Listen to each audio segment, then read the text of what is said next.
Voltamos a apresentar Revista Justiça. 8h35. Revista Justiça. Debate.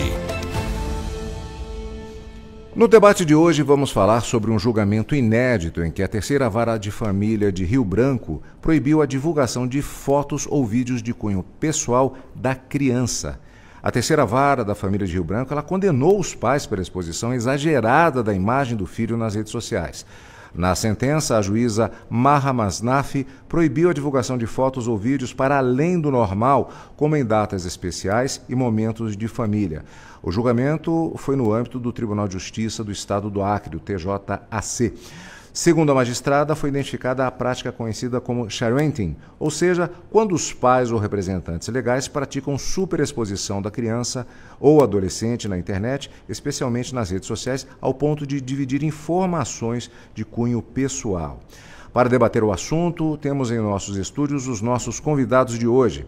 A advogada Lisbeth Barros, especialista em Direito Civil e Compliance. O advogado, professor universitário, mestre em Ciência da Computação, doutorando em Filosofia da Mente, Dr. Frank Ned. E o advogado, presidente da Comissão de Defesa dos Direitos da Criança e do Adolescente da Ordem dos Advogados do Brasil, Distrito Federal, Charles Bica. Dr. Charles Bica, que está conosco aqui também, e eu passo para os nossos três convidados o agradecimento pela disponibilidade de estarem aqui nos estúdios da Rádio Justiça, no Supremo Tribunal Federal, para abordar essa questão, que eu vou começar com a doutora Lisbeth. Me parece uma situação bastante interessante e que provavelmente cria, eu diria, talvez uma curiosidade, particularmente com quem é pai e mãe, nesse período de redes sociais, com tantas questões que até o próprio direito parece ter dificuldade de acompanhar, criadas, situações novas criadas pelo rápido desenvolvimento da tecnologia. Doutora, na sua opinião, é uma situação que extrapola o direito dos próprios pais, ou ela é uma medida necessária justamente, e a pergunta fica estendida aos nossos três convidados, ou ela é uma medida necessária justamente por causa dos excessos que têm acontecido, como acompanhamos até no próprio noticiário do dia a dia? Muito bom dia. Bom dia, é um prazer estar aqui com os colegas advogados, né? Aqui no estúdio da Rádio Justiça, sempre um prazer. Bom, nós temos aí um divisor de águas com essa questão da internet e do digital no geral. E essa exposição da imagem, muitas vezes a gente percebe que os pais não têm a intenção em fazer essa superexposição. E essa superexposição acontece por falta de conhecimento das repercussões que isso pode tomar, né? Existem os riscos e existe a proteção ao direito da imagem. Todo cidadão tem esse direito de proteção à sua imagem, à sua exposição, claramente definida, começa na Constituição Federal e parte mais especificamente nos casos da criança e do adolescente, no Estatuto da Criança e do Adolescente. Então, essa exposição, às vezes, os pais não têm essa intenção de prejudicar a criança, mas existem os riscos inerentes a essa exposição, não é?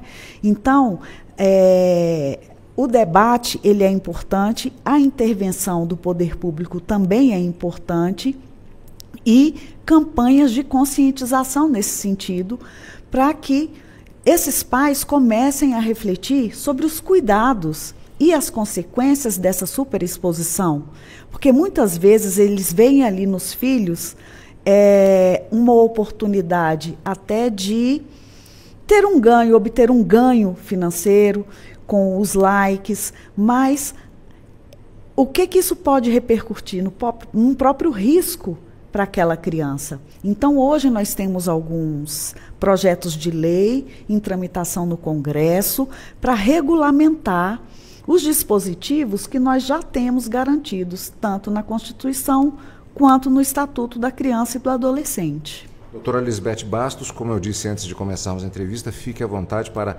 intervir a qualquer momento, isso estendido também aos nossos convidados. Eu vou usar uma determinada ordem, mas vamos revezando no decorrer do nosso debate hoje. Conversamos aqui agora, continuamos o debate agora com a doutora Lisbeth Barros. Eu pergunto agora ao doutor Charles Bica, que é presidente da Comissão de Defesa dos Direitos da Criança e do Adolescente, se um aspecto específico também dessa decisão é a consideração dos direitos da criança e não da questão do direito de paternidade, digamos assim, me corrija no termo técnico, dos pais da criança propriamente dito.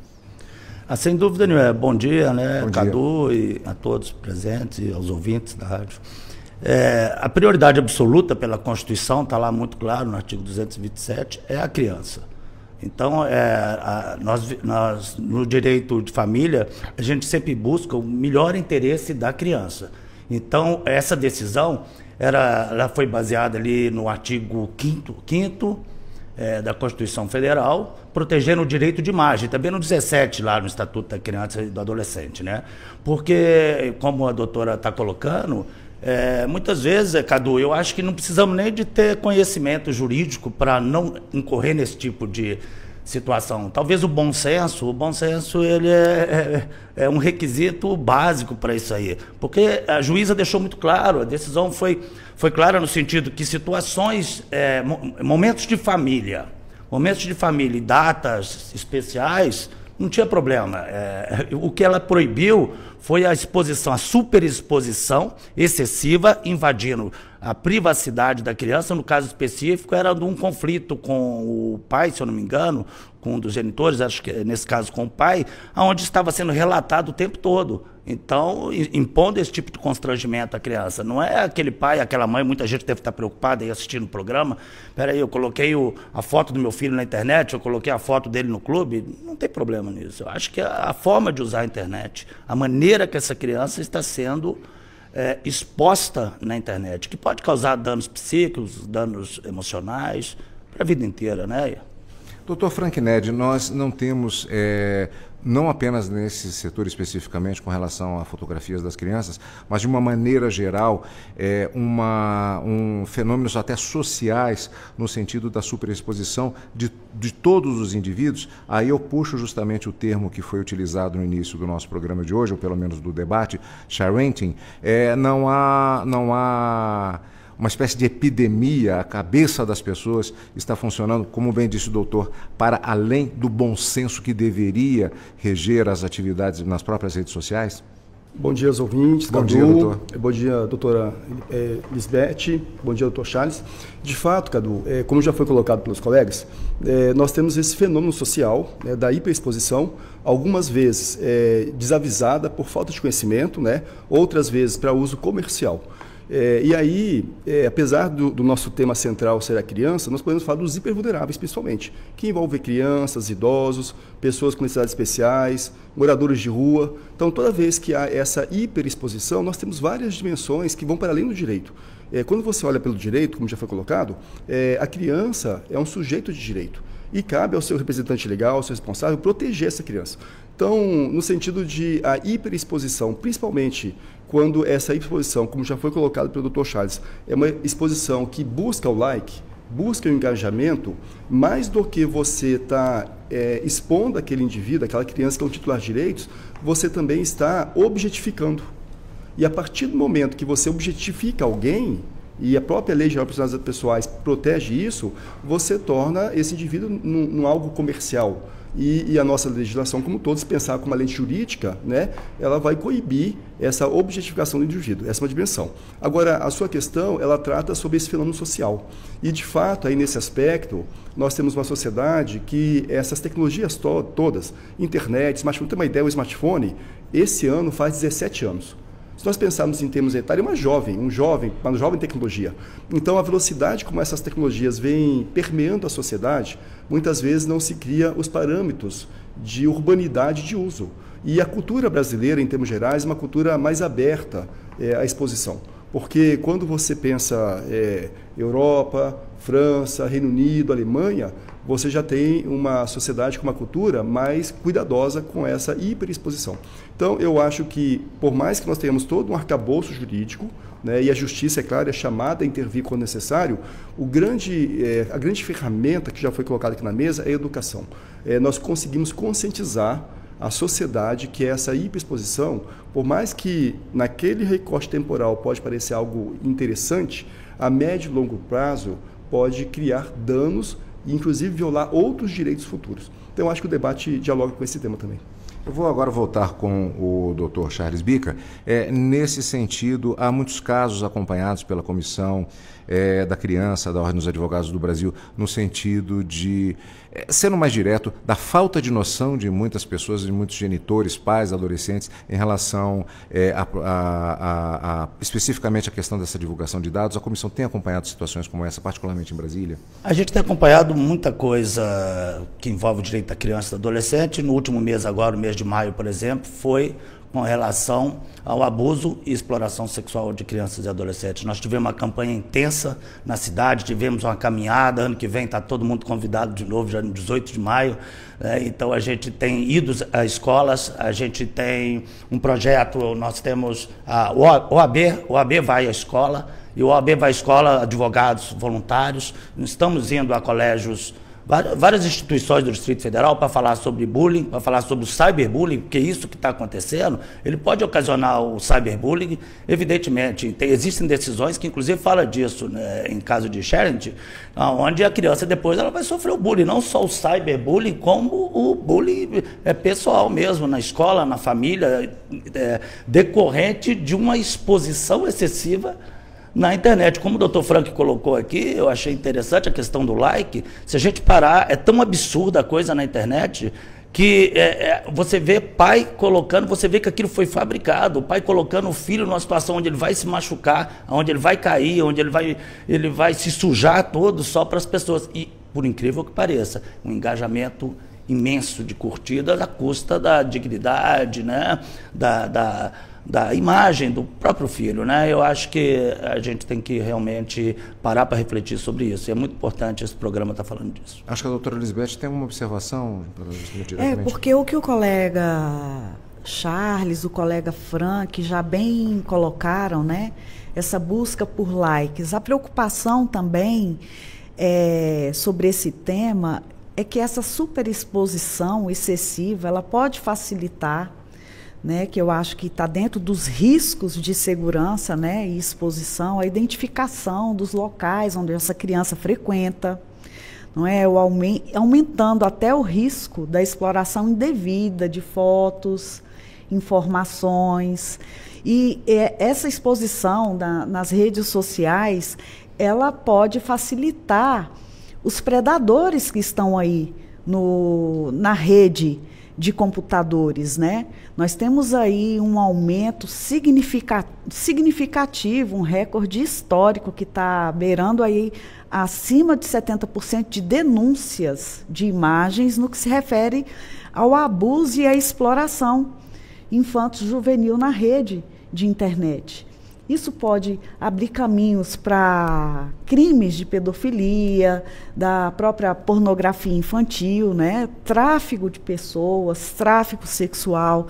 Então, realmente a sociedade, né, o poder público e os pais, por mais intenção que tenha ali de promover o afeto, né, aquela relação amorosa que tem entre os familiares, amigos e até para o alcance de parentes que estão a longa distância, as redes sociais facilitam muito a comunicação, mas ela pode abrir esse caminho onde pode evidenciar um risco e um dano irreparável para essa criança e para esse adolescente. Então, é uma preocupação que a gente deve ter.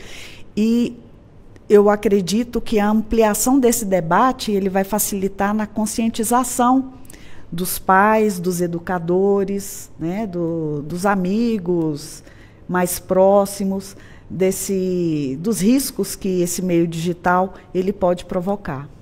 Alguém pode no caso de verificação dessa situação de uma superexposição de uma criança, quais os caminhos que normalmente acabam acontecendo? O Ministério Público atua, uma pessoa, às vezes até um parente, ele pode fazer uma denúncia. De que maneira isso tem acontecido? É possível fazer uma análise nesse sentido? Essas denúncias hoje, com o advento do digital, da lei de proteção de dados, né, da LGPD e tudo, existem vários canais de denúncia. O Ministério Público tem um Ministério Público voltado para a criança e para o adolescente, tem as instituições, o Instituto Brasileiro, né, de Direito de Família, IBDFAM, tem a própria OAB-DF, ou até a própria autoridade policial.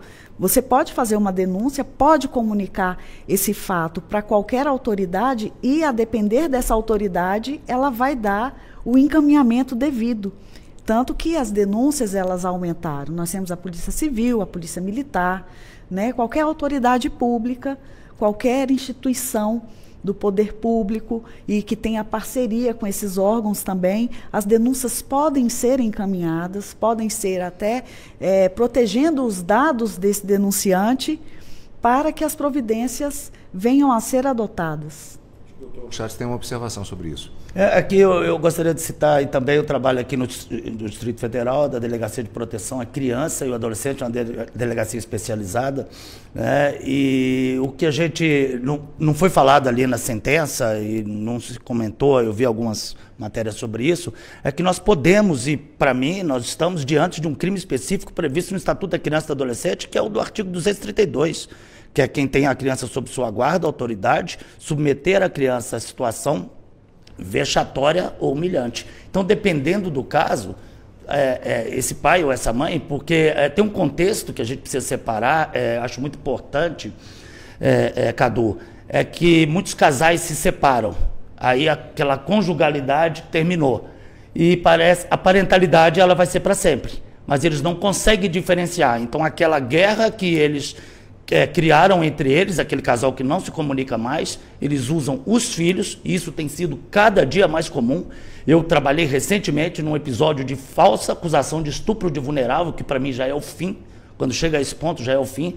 Então, muitas vezes, que nesses casos de sharing, estão utilizando a criança para dizer, olha, o pai deixou ele assim, ou a mãe deixou ele assim. Então, quer dizer, sem separar essa situação, utilizando o filho para acusar o outro. Então, às vezes, submetendo a situações vexatórias, como eu disse aqui, complementando o que a doutora Lisbeth colocou, pode configurar um crime previsto no Estatuto da Criança e do Adolescente, pode ser apurado pelas autoridades competentes. Tema que, inclusive, é constante aqui na Rádio Justiça. Ontem mesmo tivemos um debate aqui no próprio Revista Justiça, falando especificamente sobre a questão da guarda, a guarda compartilhada, outros modelos, inclusive novos, que têm surgido, gerando às vezes até alguma polêmica, e acaba se chegando invariavelmente à questão, no caso da alienação parental, que acaba adquirindo ares tecnológicos exatamente pelas redes sociais. É um fenômeno que dá um programa inteiro de debate.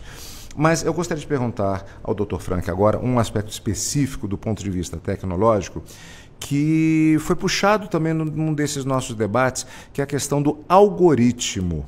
Então, é a própria replicação que o sistema faz, no sentido de que determinado tipo de material, da maneira como ele é distribuído e retorna para o próprio usuário, ele acaba estimulando muitas vezes esse próprio processo de superexposição das crianças. Então, isso ocasiona mais likes, e é um sistema que ele se retroalimenta com consequências, algumas imprevisíveis e algumas, infelizmente, previsíveis também. O próprio sistema ele acaba retroalimentando um ciclo que pode, às vezes, ser até doentio.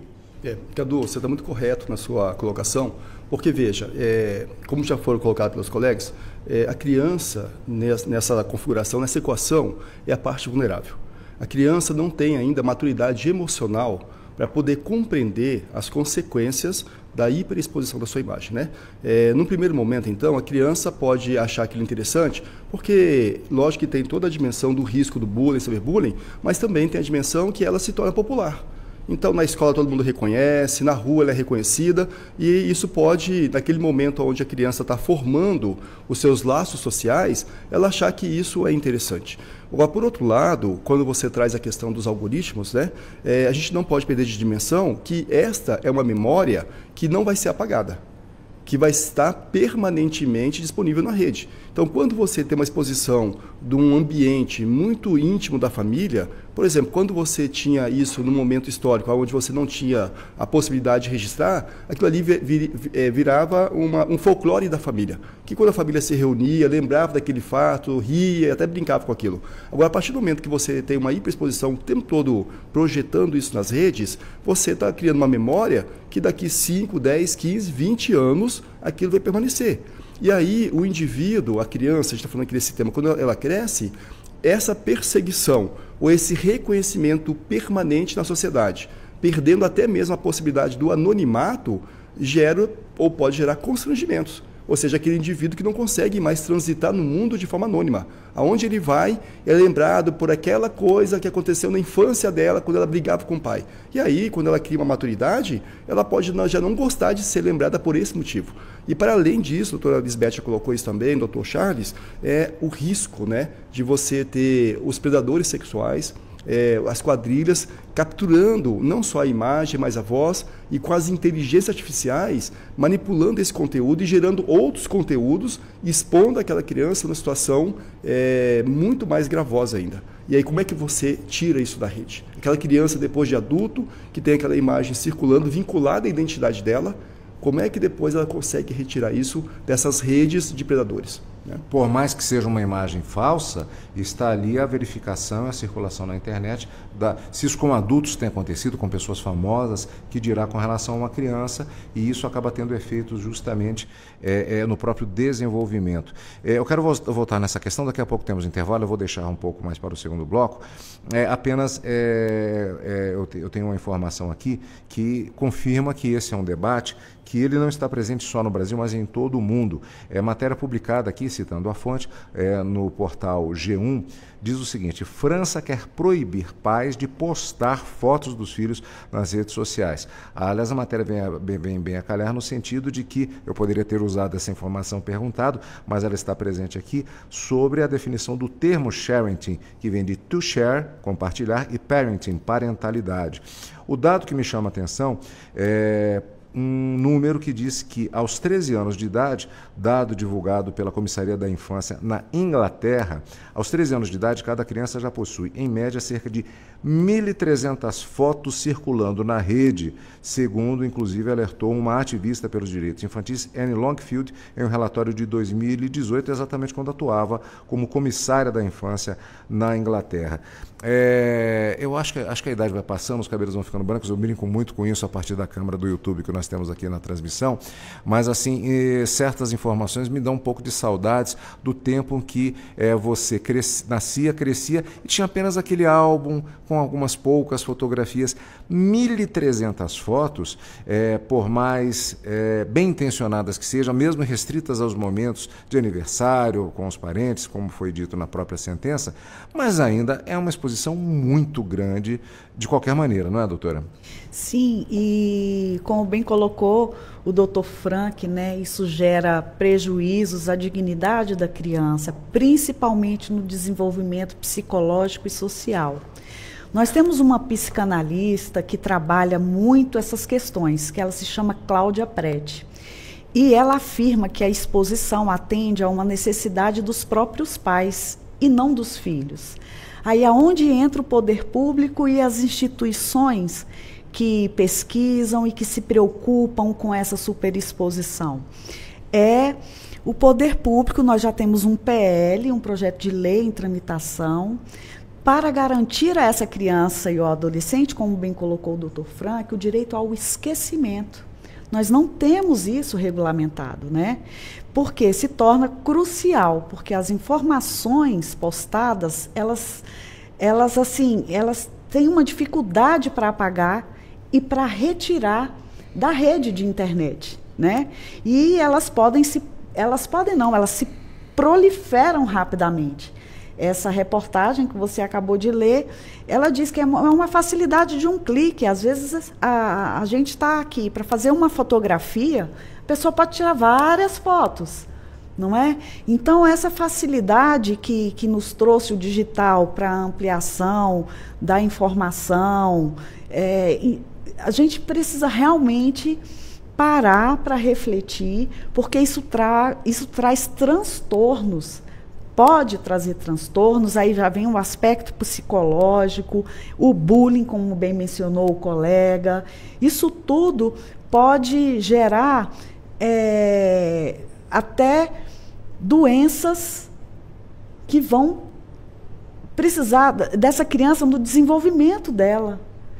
Ao invés de ter um desenvolvimento saudável, equilibrado e dentro de uma lógica, essa criança ela vai crescer dentro de um ambiente em que ela vai se sentir constrangida, vai se sentir reprimida, oprimida, aí começa a entrar com medicação, aí já vem toda essa questão médico-hospitalar e vai comprometer o desenvolvimento psicológico, emocional dessa criança ou desse adolescente. São 9 horas, eu preciso chamar o intervalo agora, mas continuamos com o nosso tema daqui a pouquinho, logo depois do intervalo, aqui no Revista Justiça em 104,7 FM.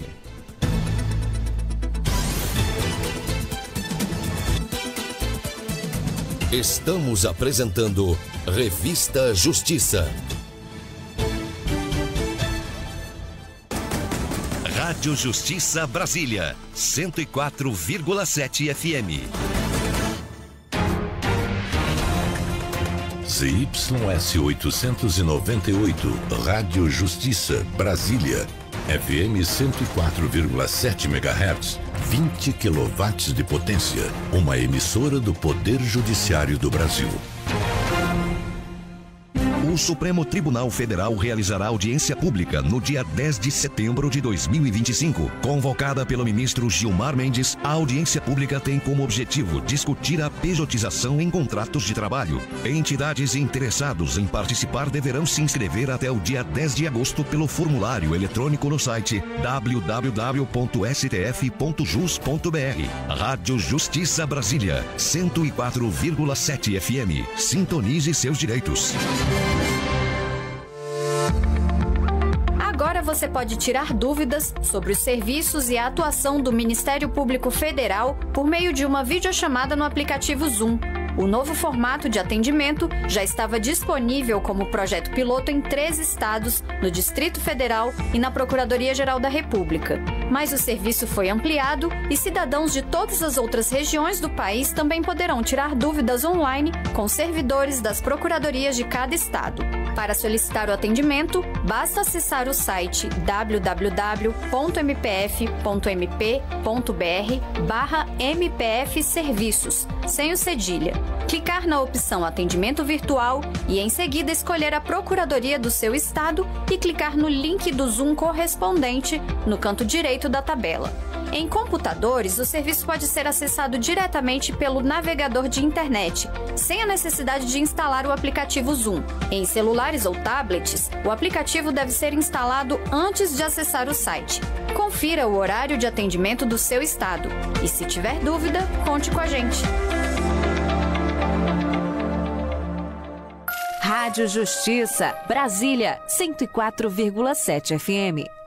Se você, mulher, está em situação de violência, saiba que tem direito à medida protetiva urgente. Tem lei para isso? Com seu depoimento ou declaração por escrito, a medida pode ser concedida caso haja risco à sua integridade física, psicológica, sexual ou patrimonial. Rádio Justiça Brasília, 104,7 FM. Sintonize seus direitos. Você quer testar a urna eletrônica e contribuir para um sistema eleitoral cada vez mais seguro e confiável? Participe do teste público da urna 2025. As inscrições vão até 18 de julho. É para qualquer brasileira ou brasileiro com mais de 18 anos. Para saber mais, acesse tse.jus.br/TPU.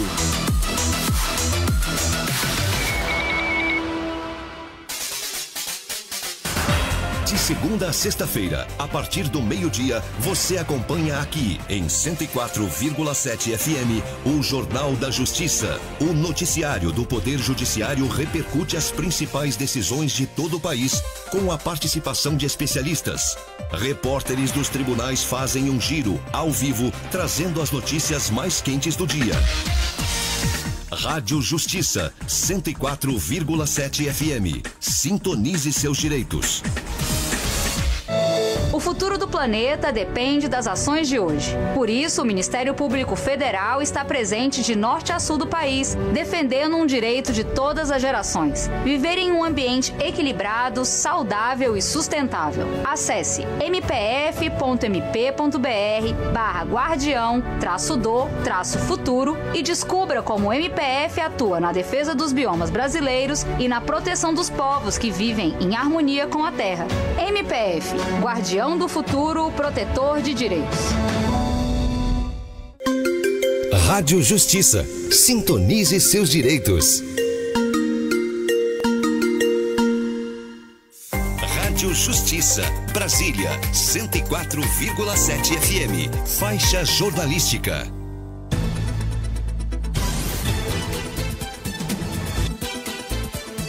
Voltamos a apresentar Revista Justiça.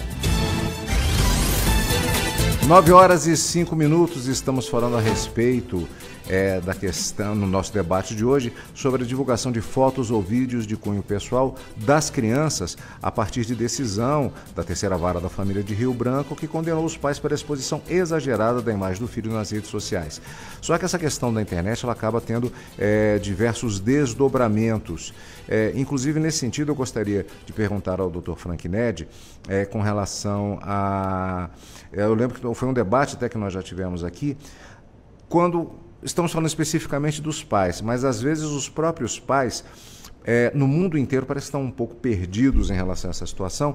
E eu me lembro agora do filme Adolescência, que faz o debate a respeito das redes sociais e da própria atuação de crianças e adolescentes, às vezes a revelia dos pais, e às vezes os pais entram e estão perdidos, no caso do filme especificamente, da série, melhor dizendo, que abordava justamente a situação de comunicação entre crianças e adolescentes, com códigos próprios, com situações próprias envolvendo questões relacionadas à sexualidade e entrando já pela senda criminosa muitas vezes.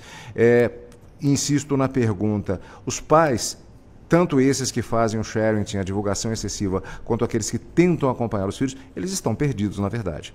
Cadu, de fato, a gente não está aqui falando sobre a demonização das tecnologias, né? De fato, as tecnologias abrem várias portas. Aqui nós estamos rodeados de aparato tecnológico que nos permite ter esse debate tão importante com a sociedade, né? Mas, de fato, muitas vezes, a sociedade, o homem, né, não sabe bem aproveitar e manipular o que há à disposição dele enquanto técnica e tecnologia. E dessa mediação se perde. E acaba tendo um uso não muito adequado. Tanto no tema que aqui se conversa, quando o pai, o representante legal, aquele que deveria zelar pela integridade da imagem física e até psicológica dessa criança, faz um mau uso, mas também as crianças e adolescentes permeiam essas redes nos canais aí de Discord, esses desafios, né?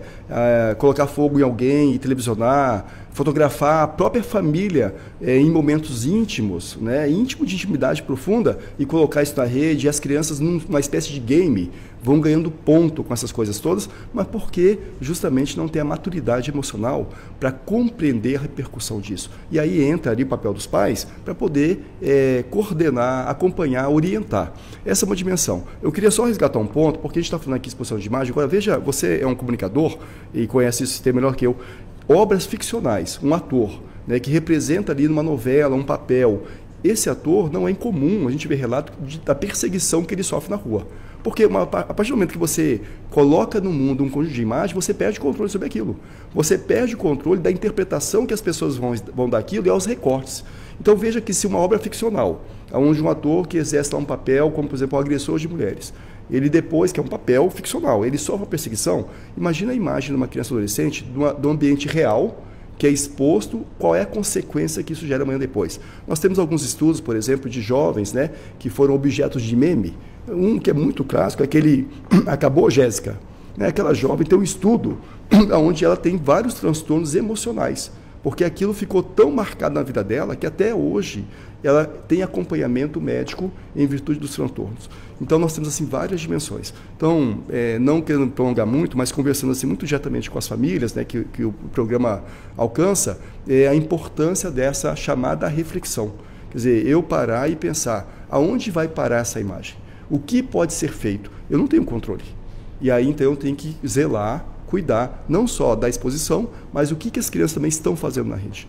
Isso me lembra, inclusive, que fazendo um comparativo, me fale agora o nome dela, aquela atleta suíça que chega ao final da maratona nas Olimpíadas com uma exaustão total, uma falência, inclusive, dos movimentos musculares, e que correu o mundo como um exemplo de resiliência. Essa atleta, curiosamente, ela ficou desaparecida da mídia por muito tempo, acho que ela até faleceu não tem muito tempo, e chegou a dar uma declaração já numa idade mais avançada, mas durante muito tempo ela se sentia traumatizada, pois ela tinha vergonha da imagem.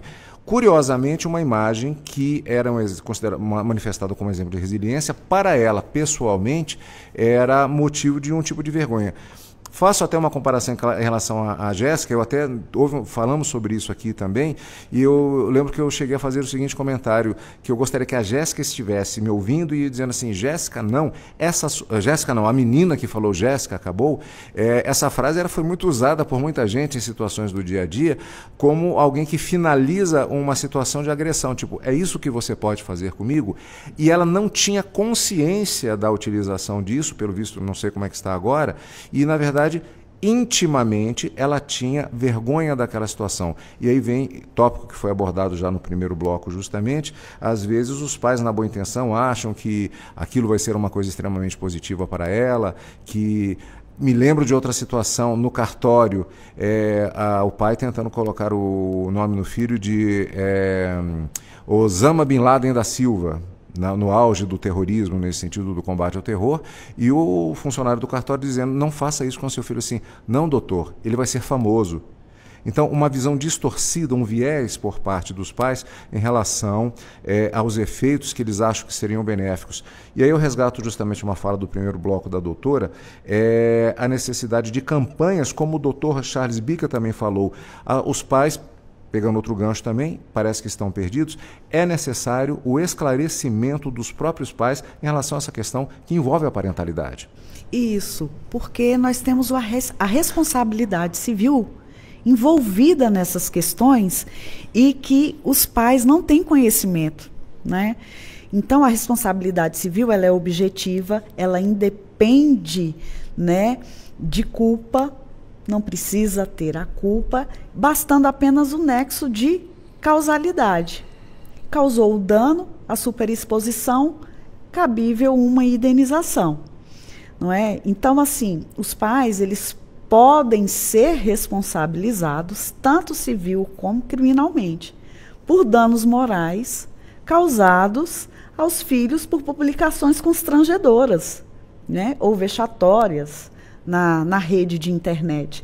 Então, a responsabilidade civil é ainda um tema muito envolto numa abstração para a coletividade. As pessoas vão agindo, vão fazendo sem uma intenção, mas essa intenção, que é a culpa, né, ela não fica, não está no inconsciente coletivo isso. Então as pessoas vão fazendo essa superexposição sem pensar, sem refletir nas consequências que isso pode gerar. Então, essas campanhas de conscientização são importantes porque existe também a responsabilidade civil que é aplicada, né, juridicamente falando, a essas questões do charretting, né? Doutora, aqui eu fico com a doutora ainda em relação a mais uma questão relativa a essa responsabilização, que é outra situação bastante comum quando, por exemplo, há um vídeo de crianças brigando na escola. Isso sempre existiu, mas a internet ela potencializou mais essa situação. Então, um pai publica uma situação de agressão, o filho do fulano ou o coleguinha da escola agrediu meu filho, ele reagiu e N coisas. passível de responsabilização também. Passível de responsabilização, e nós já temos vários precedentes. É porque, geralmente, esse tipo de demanda, quando envolve menor, né, elas tramitam em segredo de justiça, tem o envolvimento do Ministério Público, e nós temos já várias questões que envolvem essa disputa em que os pais não conseguem ter o amadurecimento suficiente de tentar resolver e solucionar junto à direção. Não, aí já o pai já entra porque o meu filho foi agredido, aquela superproteção. Isso também gera uma insegurança no desenvolvimento dessa criança, porque acha que vai sempre ser super protegido pelos pais, aí os pais entram com ação de indenização contra a instituição de ensino. Então, está faltando realmente o bom senso, né? E temos vários precedentes nesse sentido. Às vezes a criança ela não consegue se adaptar, ela estava lá num período integral, aí a criança é uma criança agressiva, porque quando os pais fomentam isso e supervalorizam uma conduta negativa, isso vai incentivar os alunos a essa agressividade, de uma forma inconsciente, porque não tem a maturidade formada. Então, realmente, é um debate que daria um dia aqui. A gente precisa fazer campanha, as instituições têm que estar comprometidas com essas campanhas de conscientização, de pais, de educadores, no sentido de amenizar essas questões. A criança, as brigas nas escolas, antigamente, o bullying, né, elas existiam, mas não tinham essa repercussão, porque não tinham essas redes sociais, não tinha celular, né, a rede de computador era muito restrita. Mas hoje em dia, essa superexposição, esse acesso aos meios digitais, esses conflitos, eles acabam tomando uma proporção que não deveria tomar, pela falta de conscientização até do próprio adulto, não só da própria criança. Doutor Charles, isso lembra uma questão, a doutora toca num ponto bastante interessante, que é a questão da responsabilização também das instituições de ensino. Muitos dos fatos, muitos dos atos que às vezes são colocados gerando exposição de crianças e adolescentes, acontece exatamente no ambiente escolar. Toda criança vai para a escola e é uma coisa que ficou incontrolável com um aparelho celular, e na hora do te pego na saída acabam filmando alguma coisa. E eu me lembro que no caso que aconteceu aqui no Distrito Federal, do pai que subiu no palco e agrediu uma criança que estava agredindo o filho, houve uma polarização de argumentos, abordando justamente se o pai estava certo, se o outro que subiu estava certo, e que era um exagero, mas o filho... E eu lembro de um único comentário, e normalmente essas discussões polarizadas elas acabam acontecendo dessa forma. O único comentário que eu vi falava assim, mas olha, analisando essa imagem, se percebe que a criança que estava agredindo a criança menor, ela faz com que a criança menor, ela sai de perto, a professora vem e a coloca de novo naquele lugar. Gerando a continuidade da agressão, e a partir daí se perdeu totalmente o controle sobre a situação. Nesse sentido, as escolas também, as instituições educacionais, elas também não estão um pouco perdidas em relação a como agir? Aquele medo de estar entrando numa área cinzenta, que é a autoridade do pai, o que é que eu posso fazer, eu posso deixar o filho, às vezes até uma falta de preparo pedagógico também. É possível detectar alguma coisa nesse sentido também, diante dessas situações? Ou seja, o papel da escola? Sim, mas não somente da escola, tá? Eu acho que os pais, em primeiro lugar, alguns pais estão delegando essa tarefa de educar o filho à escola. E essa criança, muitas vezes, vai ouvir o primeiro não que ele nunca ouviu em casa dentro da escola. Então, assim, é evidente que a escola tem a sua responsabilidade. Nesse caso específico, eu acho que faltou olhar ali quem é a prioridade absoluta na nossa Constituição Federal. Não é o pai, não é a mãe, não é aquele nem aquele, é a criança. O que é melhor para a criança? Eu já fui procurado por pai que me procurou porque eu quero processar, meu filho sofreu um bullying, eu vou tirar meu filho da escola, eu quero processar a escola, e quero contratar o senhor, que eu quero processar os pais daquele menino, que são os responsáveis, responsabilidade civil, né, dos pais, que o menino sofreu um bullying. Eu perguntei para ele, o seu filho quer sair da escola? Ele falou, não, mas não interessa, ele tem 12 anos. Eu falei, claro que interessa. Então, assim, está faltando você olhar qual que é o melhor interesse da criança nesses casos. Então, a criança, muitas vezes, ela é invisibilizada. e ela é colocada no meio dessa, nesse caso específico do Charles que ele está falando, ela é colocada no meio de uma guerra de adultos, de inimigos, verdadeiros inimigos se tornaram depois que terminou-se, né, aquele casal, terminou a conjugalidade. Então, o que está faltando é isso, Cadu. Eu acho que nós tivemos exemplo claro essa semana, não quero nem entrar no mérito que ele está até em apuração, nossa entidade, a OAB, já se pronunciou firmemente. Foi um caso que saiu na televisão aí, de uma criança, que houve uma prisão. E se você olhar aquela imagem, você vai ver que houve, pega ali, segura ali, pega ali, e a criança? Ninguém olhou para a criança. Então a criança ela fica lá invisível, né? Nesse caso até uma pessoa, um terceiro, foi uma mulher ali que muito bem agiu, tirou a criança de dentro do carro. Acho que você sabe do caso, acho que todo mundo viu muito na imprensa esses dias. Então está faltando esse olhar, esse olhar da criança, né? Qual que era o interesse da criança? Como que a gente faz? Então a escola, sem dúvida nenhuma, igual a doutora colocou aqui, ela é responsabilizada, mas ela sozinha, só a escola não vai resolver isso, porque está muito claro lá no Estatuto da Criança e Adolescente, lá no artigo 4º, que é um dever do Estado, é um dever da família, mas é um dever também de toda a sociedade. Então essa proteção integral da infância é dever de todos nós. Não adianta eu dizer só aquele ou outro. O doutor toca em uma questão interessante também, que eu passo a pergunta para o doutor Frank Ned, justamente sobre isso. Falamos muito a respeito da criança, etc., mas a criança às vezes não é ouvida. E isso, pela pedagogia moderna, pelo que temos hoje em dia, ela é um personagem extremamente importante e já, inclusive, por parte da autoridade pública, técnicas para se ver o que é que está acontecendo especificamente do ponto de vista desse personagem que é central nessa discussão. Cadu, o doutor Charles já trouxe muito bem a contextualização, né? Que é essa questão das famílias usarem algumas vezes a escola como um depósito. Entrega ali e como se fosse uma transmissão absoluta da responsabilidade ao que acontece, inclusive no mundo digital com essa criança, como se a escola fosse responsável. Porque hoje há essa fronteira fluida, que são as redes, um canal de Discord, um perfil em qualquer dessas redes, e ali as crianças têm um conflito, a família vai cobrar uma posição da escola, que nem sempre a escola não tem nem alcance sobre isso. É lógico que tem uma responsabilidade, mas é isso, né? E aí se perde, o doutor Charles falou muito bem isso, o olhar do indivíduo como sujeito de direito. Então essa é uma questão. Agora, por outro lado, há cerca de 3 anos atrás, o Brasil aprovou uma mudança na BNCC, que é a Base Nacional Comum Curricular, que é a BNCC da computação. E a BNCC da computação, ela tem 3 pilares, né? O pensamento computacional, o mundo digital e a vida digital.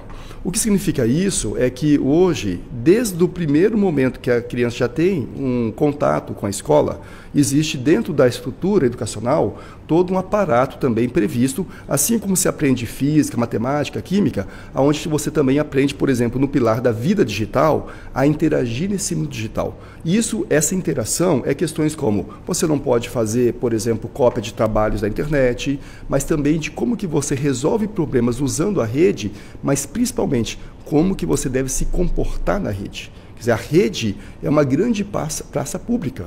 E aí, então, a BNCC da computação é um instrumento gerado pelo Estado para tentar também colocar a escola como esse ator que o Dr. Charles falou, né, quer dizer, a responsabilidade da sociedade, da família, da estrutura do Estado como protetor. Então, isso visa, entre outras coisas, instrumentalizar e começar a construir já uma reflexão crítica nas próprias crianças, do convívio nessa grande praça pública que são as redes. Que isso é inevitável, não tem como voltar atrás.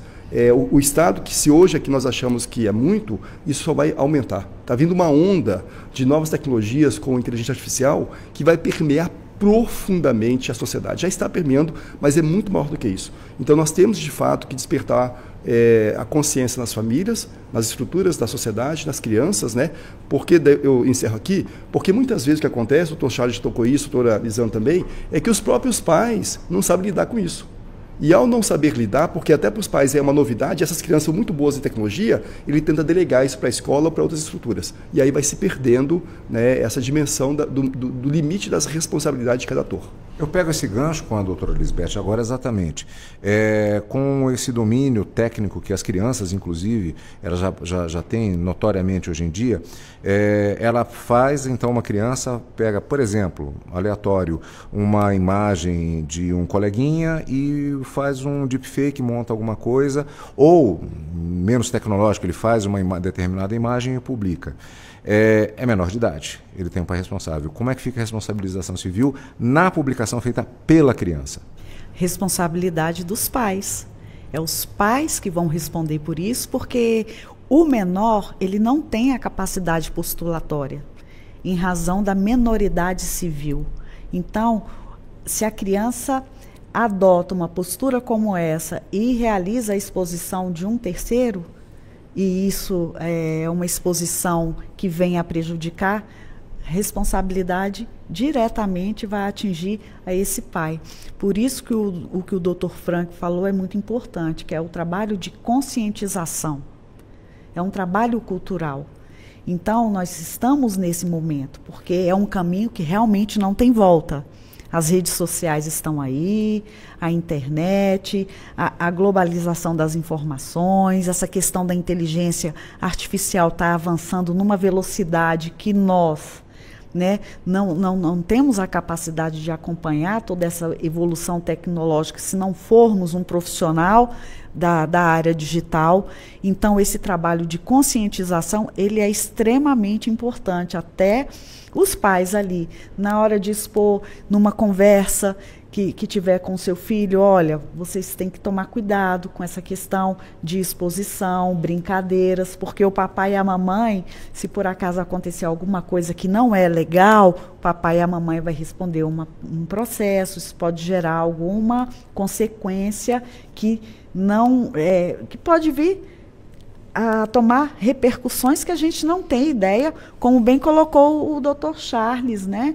Que teve essa questão que ocorreu a semana passada, que ficou a criança lá dentro houve um problema com o pai, a criança ficou dentro do veículo, aí já envolve um terceiro que estava ali perto, que viu aquela situação. Então, e os pais, os educadores, a sociedade como um todo, eles geram uma expectativa de procurar o judiciário sem entender que o judiciário não vai entrar no mérito do interesse daquela parte na relação processual.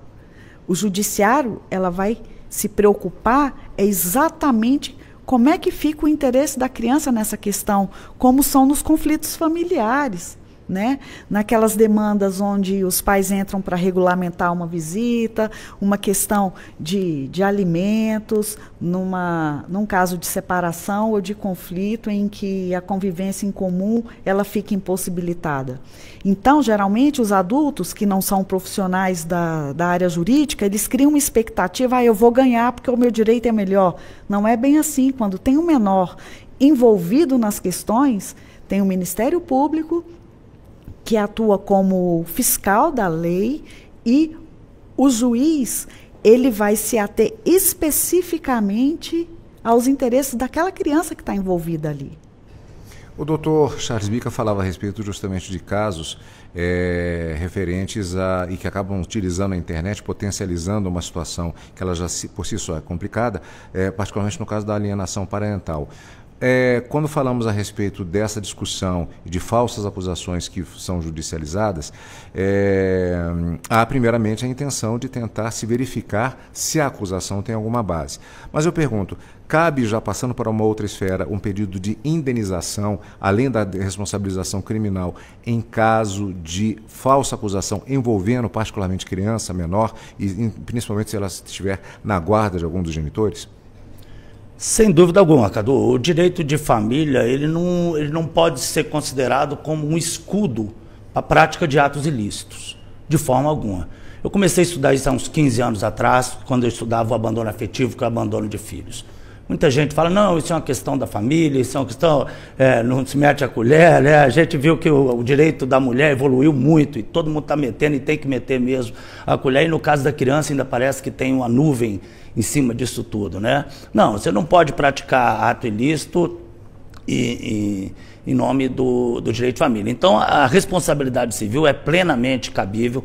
Você tocou num tema muito polêmico aí, que isso está uma confusão muito grande, que é a alienação parental. Tá? Eu sou extremamente a favor da manutenção da lei, porque os casos de alienação parental eu tenho trabalhado e visto todo dia. A lei da alienação parental ela não veio para proteger o homem, igual estão dizendo, de forma alguma. Quem pratica pode ser tanto o homem quanto a mulher, e a vítima é a criança. Essa lei veio para proteger a criança.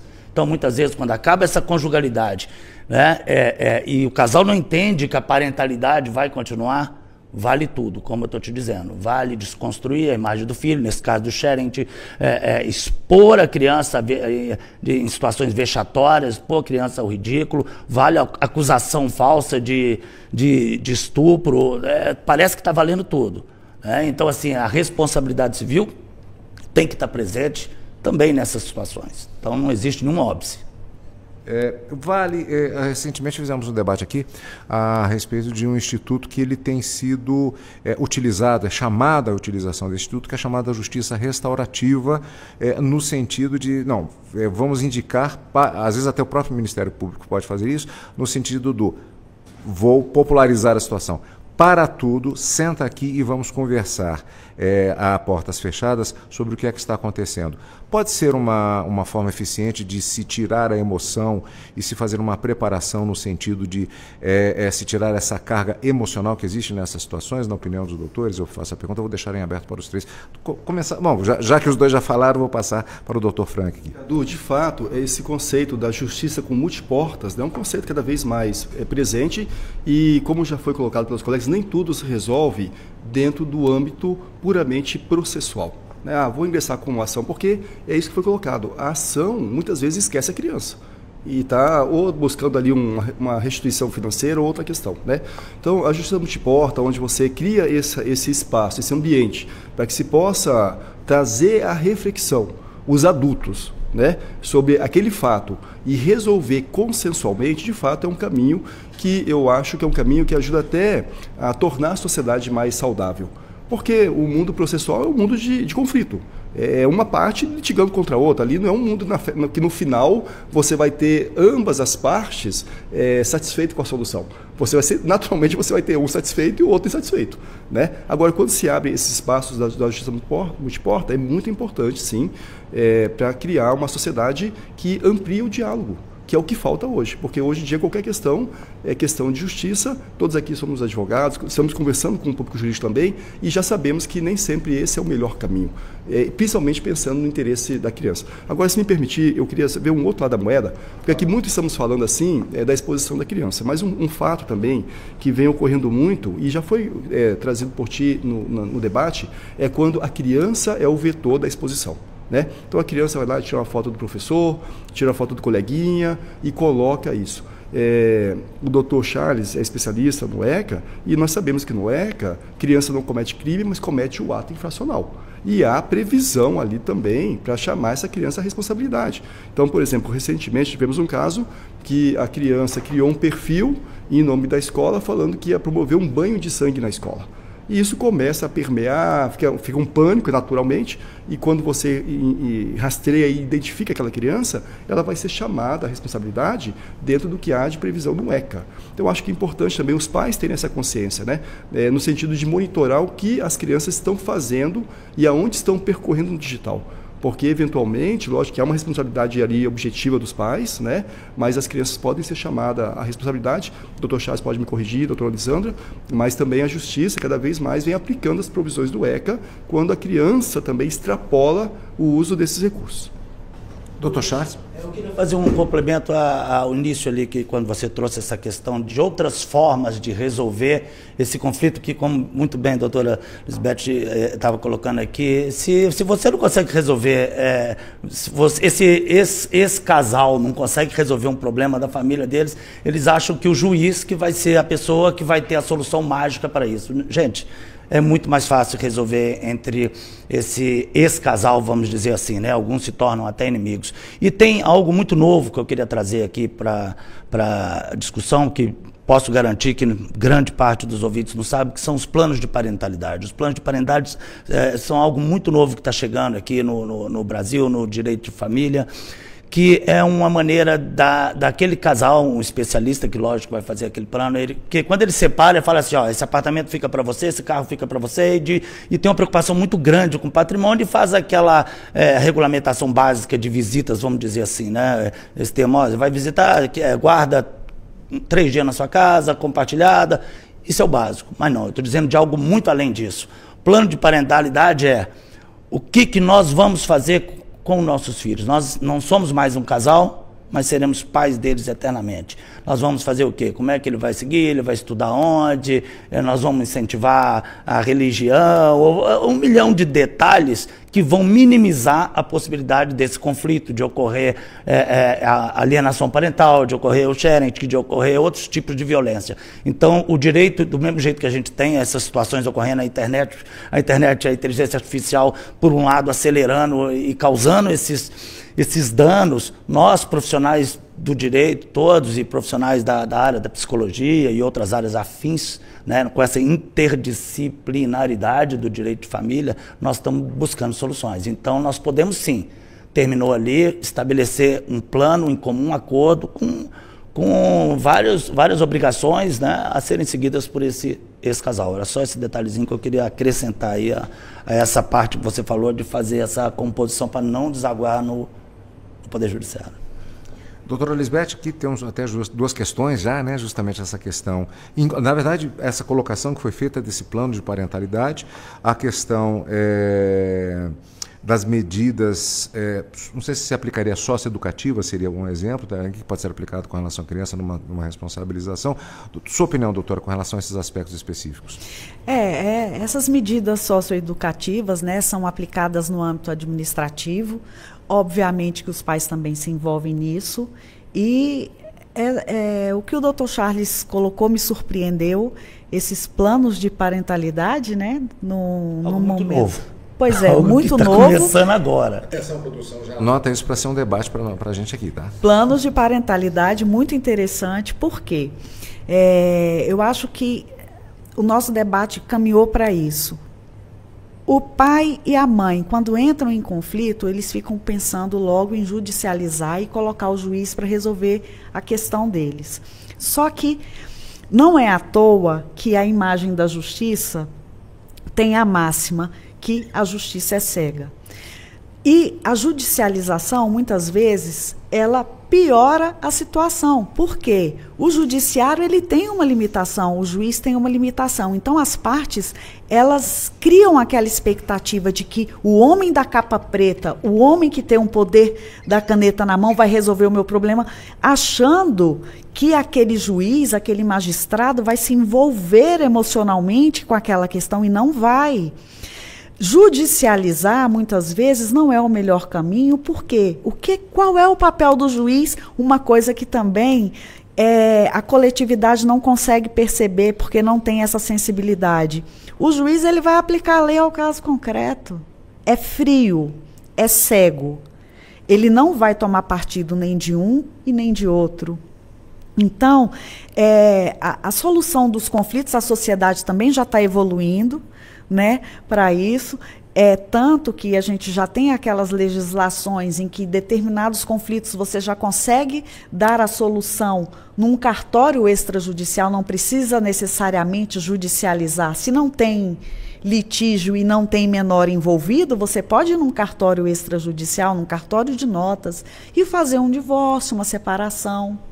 Então, o que está precisando mesmo? Eu repito e volto a bater nessa tecla. É uma conscientização, é uma questão cultural, né? Como nós não vamos voltar, não tem volta essa questão do marco digital na vida das pessoas, porque facilita muito, dá agilidade, mas o que a gente precisa se preocupar, as instituições, a sociedade como um todo e o poder público, é na conscientização.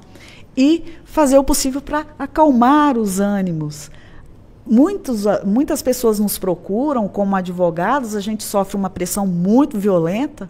Os colegas aqui, com certeza, já passaram por isso. Todo profissional do direito passa por isso.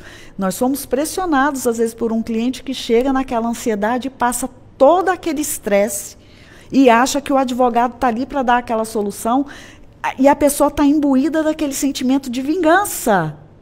O judiciário não se vinga das partes.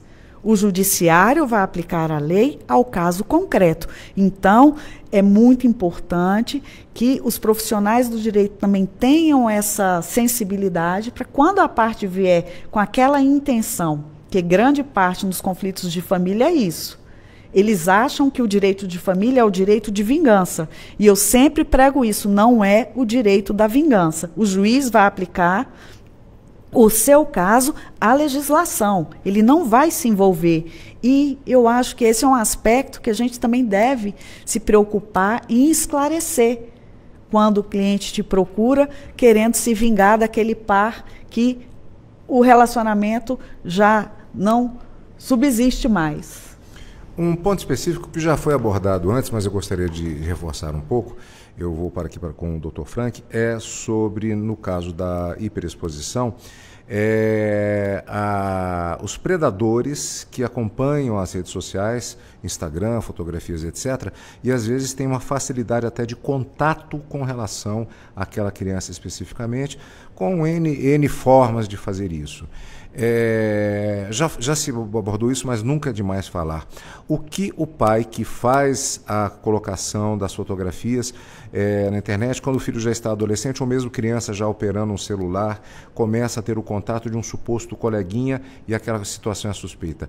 O que fazer nesse caso, mesmo que estejamos falando a respeito da superexposição, mas aqui falamos a respeito de um tema específico que é o ataque de predadores sexuais em relação aos nossos filhos, às nossas crianças.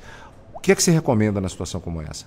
Edu, esse é um tema importantíssimo, né? Porque essa prática dos predadores sexuais nas mais diversas plataformas vem aumentando.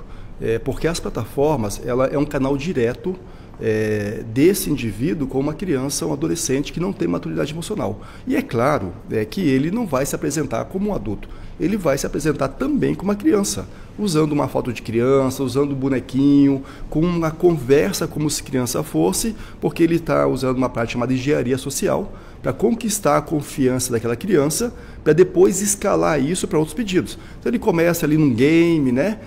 Eu vou te ensinar a jogar, vamos jogar juntos, vai conquistando a confiança daquela criança, pede uma foto, pede uma informação da rotina da criança, se os pais são não separados, se a criança fica sozinha, depois pede o WhatsApp da criança, daqui a pouquinho está já marcando o encontro com a criança, e a criança, na sua falta de maturidade emocional, vulnerável que acaba muitas vezes, ou pode acabar caindo nessa rede.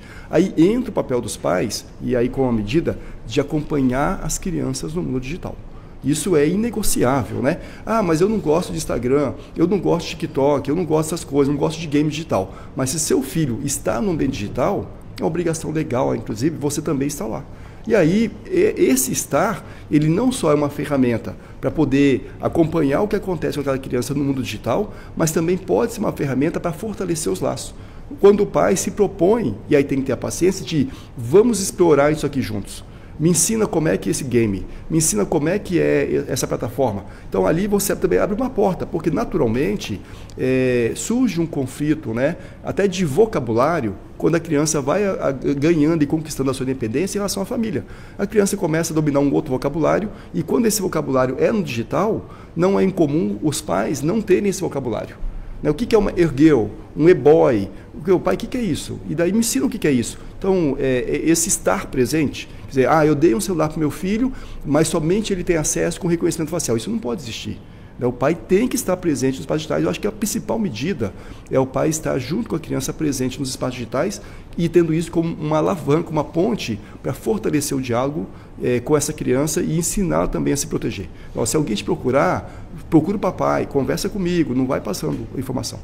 Sobre essa questão de conflito de gerações em relação à tecnologia, se não pode vencê-los, me refiro às crianças e ao domínio digital, una-se a eles. Pode até ser divertido.